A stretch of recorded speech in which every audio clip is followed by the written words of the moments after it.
we are going to look at dictionaries. First, however, I'm going to create a list. Let's say, for example, we have a group of students, and I'm going to say James is 15, Bob is 18, and Emily is 17. The problem with this list is it's not very effective. If we wanted to find out how old Emily is, we would need to find out where she is in the list, and then we'd have to find the value next to it. If we had to look at a map, there is normally a key. So we know that, for example, the water is normally blue and green is normally grass. So each symbol has a value. And this is exactly the same as a dictionary. Every dictionary has a key and it then has a value.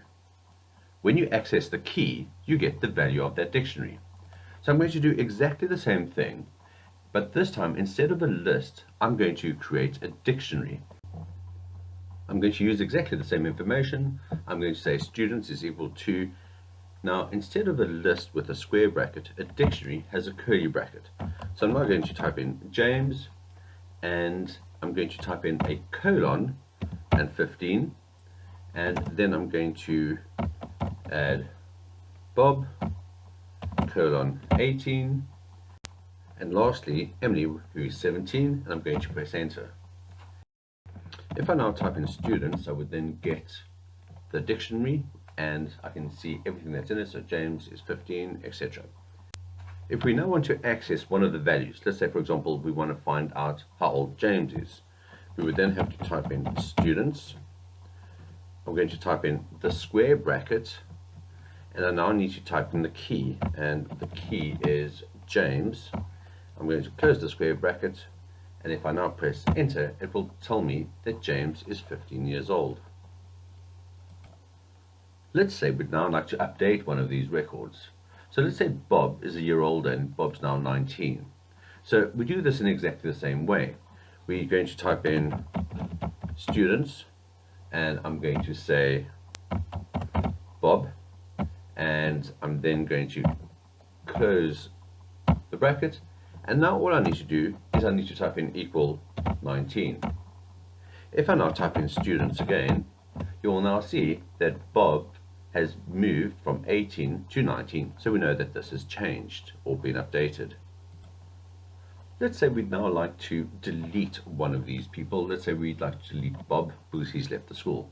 So what we can now do is we can use the del function or the delete function, and we're going to type delete. We're going to say students. I'm going to type in the square bracket, and I'm going to type in Bob and close with the square bracket, and if I now press enter and I now type in students again, you can see that Bob has been deleted. So the del or the delete function removes the key and the value at the same time. Another feature that we can use is the length feature. To use this, we just type in len and then the name and close the brackets, and we press enter. So now it tells us that there's two items in this dictionary, James and Emily. One important thing for dictionaries is not to have multiple keys that correspond to different values. So let's say we've got 3 Bobs in the classroom. I'm going to create a new dictionary, and I'm saying Bob is 12, Bob is 15, and Bob is 16. If I now press enter and I now want to say, well, let's look up how old is the student called Bob, and I now press enter, it doesn't know which one it's going to use. So by default, Python will always use the last item